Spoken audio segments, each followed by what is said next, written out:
Hujambo mtazamaji popote pale ulipo, natumai kwamba siku yako imekuendea vyema. Karibu kwenye taarifa za Dira jioni hii ya leo. Mimi ni Faith Kaulo, tuambatane hadi tamati. Rais William Ruto ameweka wazi kuwa wawekezaji wengi walihofia kuwekeza humu nchini wakati wa maandamano ya kila wiki yaliyopangwa na upande wa upinzani.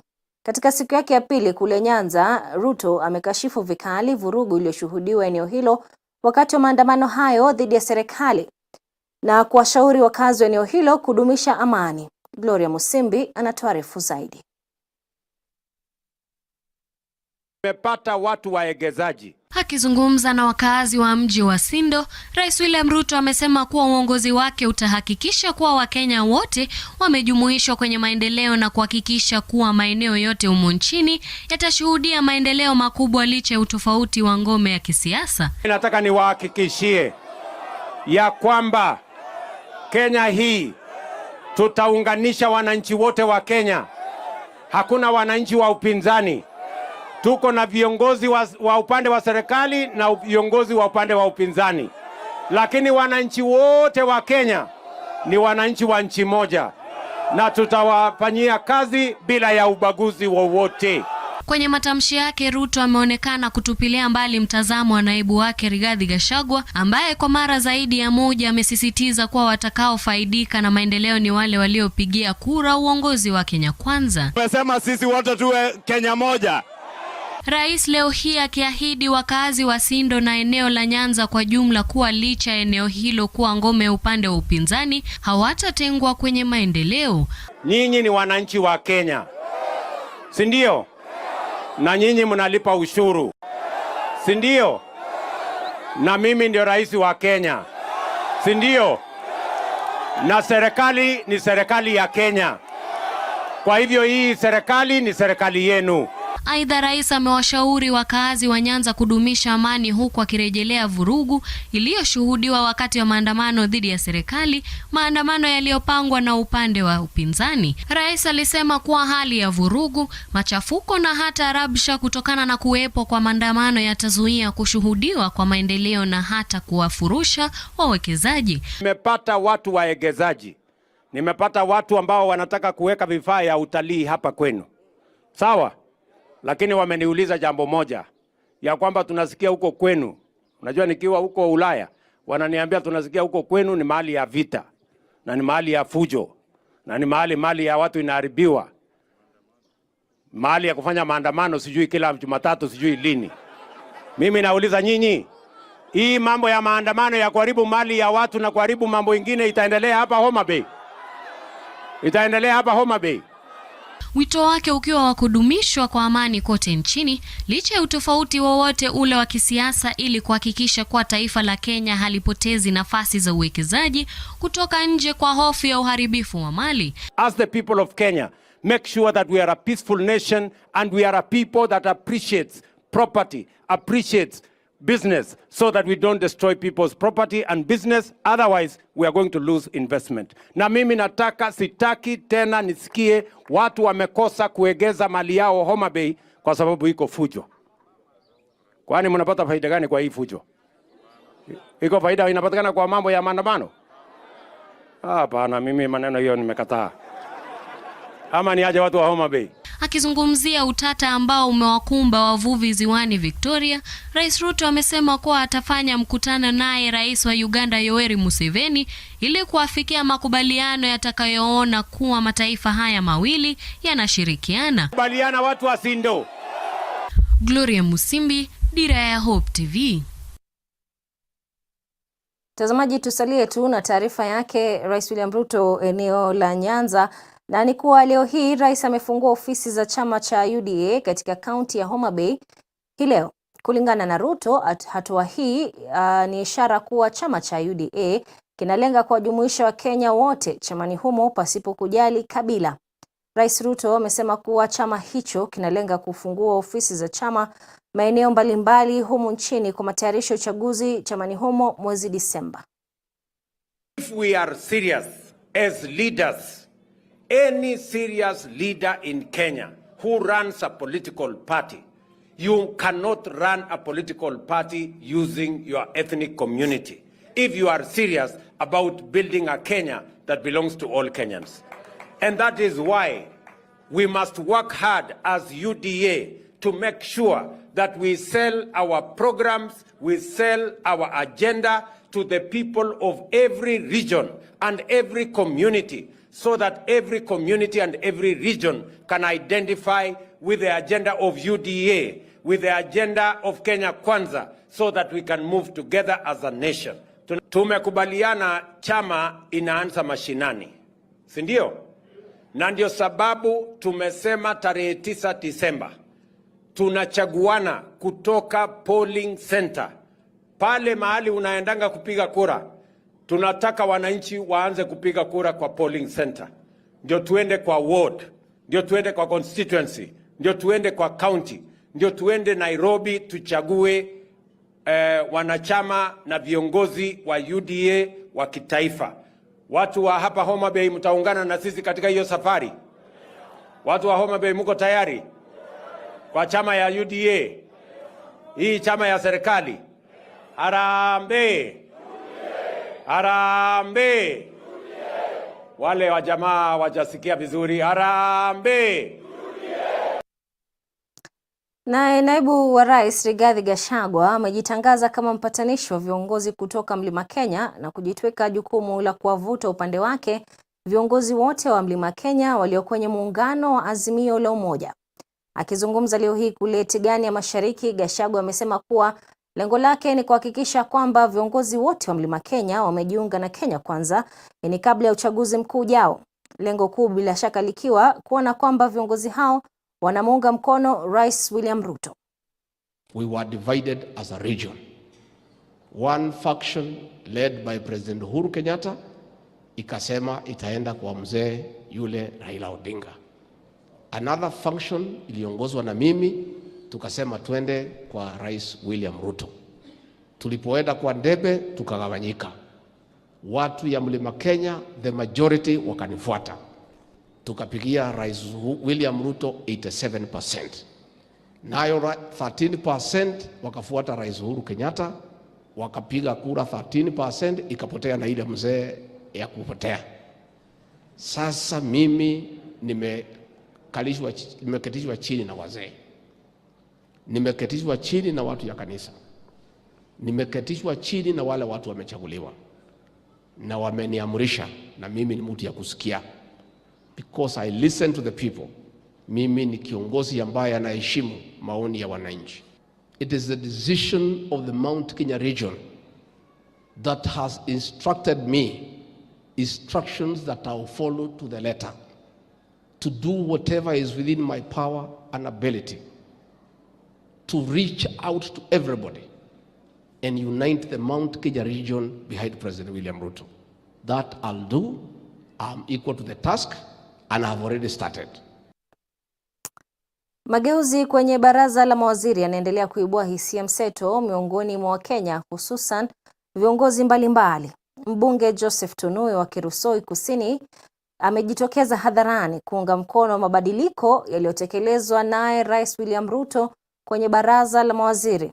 Aidha, mbunge huyo amemtaka rais kutekeleza mabadiliko hata zaidi kwa ujasiri na kumshauri kuwaachisha kazi mawaziri na hata makatibu wakuu ambao hawatendi kazi. Tunui aidha ameitaka upande wa upinzani unaongozwa naye kinara Raila Odinga kutekeleza jukumu lao la uangalizi. Mbunge mwenza wa Tinderet Julius Meli vilevile ameunga mkono mabadiliko hayo, huku akitoa wito kwa vijana humu nchini kukumbatia na kujisajili kwenye vyuo vya kiufundi ili kupokea ujuzi. And I want to commend him for that. He has proved to be very focused na hataki kasoro kwa serikali yake. So, Your Excellency the President, I want to assure you that we are fully behind you. Any minister who is performing well in other areas, lazima afanyiwe transfer, aende kwa hiyo wizara. Na wale pia ambao wanaharibu kabisa, sio hata transfer, they can be sacked. Ama namna gani? Because taking a minister from one ministry who is not performing to another ministry, that is transferring a problem. But I commend him first because of what he has done. Na zingine anasema mwalimu fulani utakuwa class teacher form 3. Si ni sawa? Mwingine utoke class 1 uwe class teacher class 8. Aseme mwaka huu fulani alikuwa games teacher mwaka uliopita, mwaka huu ni mwalimu fulani atakuwa games teacher. Vile vile rais wetu amefanya hivyo kulingana na vile anavyotaka serikali yake iendeshwe. So sioni kwa sababu ni sababu gani watu waongee. Sio kwa sababu amedunisha mwingine, sio kwa sababu anataka kufanya neno lolote bibaya dhidi ya mtu fulani, hapana. Ni katika ile kazi ya kuendesha serikali. Nataka niambie vijana ambao wamemaliza form 4 hapa. Ni vizuri uende technical education. Uwe fundi seremala ambaye utajenga darasa kama hiyo, uwe fundi ambaye unaweza fanya mambo ya stima, uwe fundi ambaye unaweza fanya kazi nyingi na uweze kujitegemea katika makazi yako.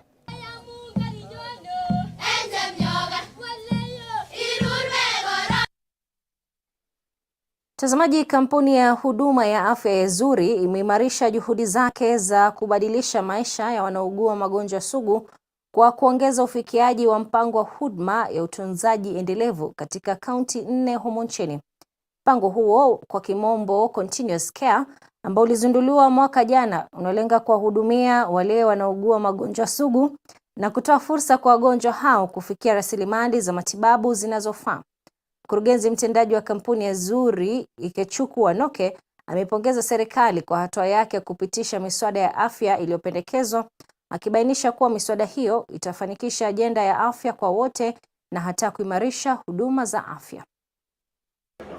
SMEs have an opportunity of providing access to healthcare to their people. So through Zuri Care, you're able to get consultations from doctors, professional specialists, etc., mental health specialists on your phone. And we've also introduced Care Now Pay Later at 0 interest for 30 days, which allows you buy your medication, talk to a doctor free, and pay after, not free, but on credit for 30 days and without any interest. That is to ensure, because for us to believe that healthcare is a fundamental human right. And I'm excited about the new government's approach to healthcare, with the new act in Parliament around splitting the NHIF into 3, focusing on chronic care, primary healthcare, and also the recent deployment of community health promoters around. That falls within our policy that home is the new hospital. So we're excited about it, and we're very keen on exploring avenues with the government to keep reducing the barriers, barriers to health, what we call sustainable, affordable healthcare. In every endeavor, you have some setbacks, but you keep re-strategizing and moving. So yes, we're on course. So there's nothing that is not we're not on top of, and nothing that we're not moving progressively towards. Na katika siku yake ya pili ya ziara yake kule Narok, Kasisi Dorcas Rigathi ameendelea na wito wake wa kuwashauri vijana dhidi ya matumizi ya dawa za kulevya. Leo hii mchungaji Dorcas amezungumza na zaidi ya wanafunzi 3,000 wa chuo kikuu cha Masai Mara na kuelimisha kuhusu madhara ya dawa za kulevya. Dorcas amezungumzia jinsi uraibu wa dawa za kulevya umesababisha wanafunzi wengi kuacha shule na kutoendelea na masomo yao, hali ambayo imedunisha maisha ya wengi. Akizungumzia mpango unaendeshwa na ofisi yake, Kasisi Dorcas amewashawishi wanafunzi hao amewahamasisha wanafunzi hao kuhusu madhara ya dawa za kulevya, huku akiwashauri wanafunzi kuzingatia masomo yao ili kuboresha siku zao za usoni. How is it that we will have our investment lying behind bars and expect the economy of Kenya to thrive? I believe that the youth I see here are the economic drivers that are going to cause the economy of this country to climb to another level. And without you, there is nothing that can happen. Because I have said, the economic driver, if they are in the gutter and they get themselves drunk into a stupor and they become like zombies, I'm sure you are on social media, your mother has been browsing quite some. And I've been watching and seeing that in Mombasa, there is another drug that our young people are taking, and most of them are men. They go and you take something that will make you a zombie for 8 hours. I think it is time that we change the way we do things. And that is why I'm saying, if you want to keep company, keep the right company. Tell your friend, keep the right company. It takes only 2 puffs. The third one, you are addicted.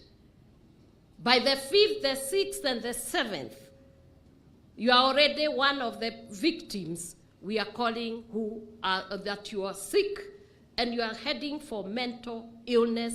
You are heading for many other things that you do not even want to imagine, because the moment you get drunk with those spirits, you get drunk with with illicit alcohol and all that, you will be sleeping with everybody.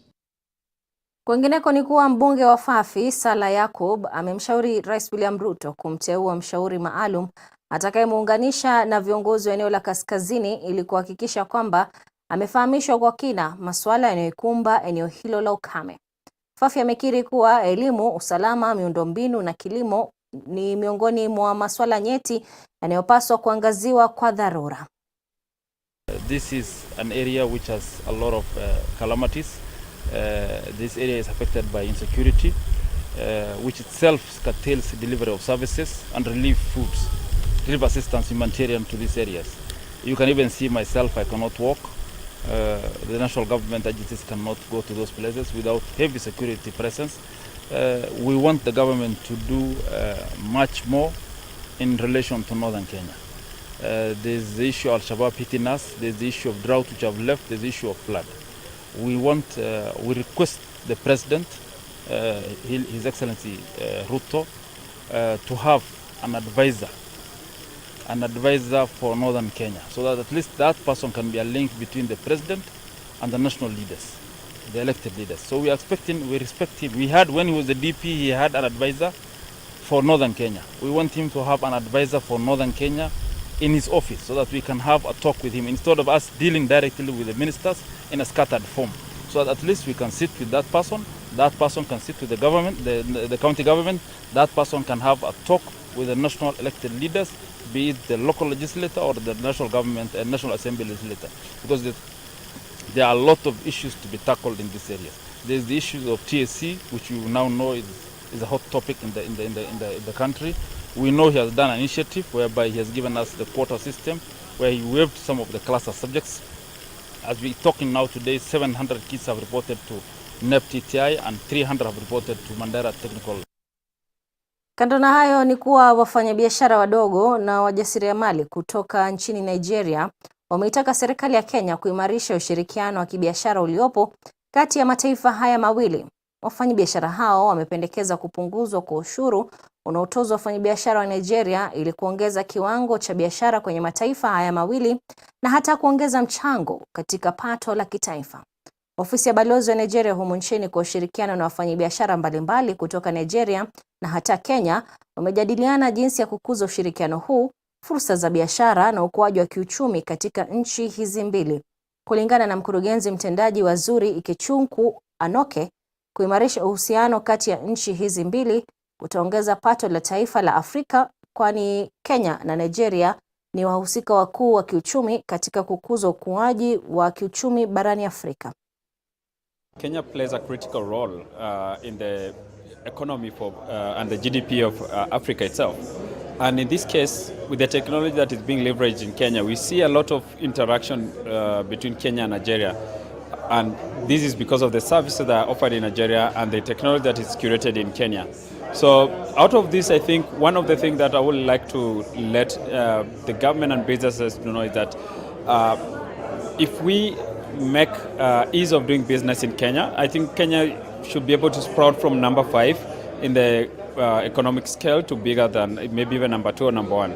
We should always aim to be bigger and better. And one of the things that we like the government to do is, of course, look at how do we balance our regulations. You know, if we have a company that's already regulated in Nigeria, expanding to Kenya, how do we have interoperability of our regulations to make business, ease of doing business even better. So we have the Africa Free Trade, but our licenses, or rather regulation, are blockers to some of the businesses. We are not saying business should not be regulated, but they should be regulated, but also we should make it easier, especially if they're already regulated in other market spaces. So, but apart from this is one of the most or the best curated events to actually make sure that Kenya and Nigeria have that kind of cohesive trade and businesses. SMEs will always rely on other businesses within or even in the intra of Africa. Mtazamaji, ndio mwisho wa taarifa za Dira jioni hii leo. Shukrani za dhati kwa wewe uliambatana nasi tangia mwanzo hadi tamati. Kufikia hapo sina la ziada ile kutamatisha taarifa za Dira, ila tu mwelekezi wangu leo hii Davis Owino amekuwa na mbwembo kweli, manake ndio hivyo Gor Mahia wamebwaga timu ya AFC Leopards mabao 2-0 kwenye kipute cha mashemeji dabi. Niruhusu niondoke mimi nikomboleze na wafuasi wa AFC Leopards. Jina langu ni Faith Kaulu. Usiku mwanana.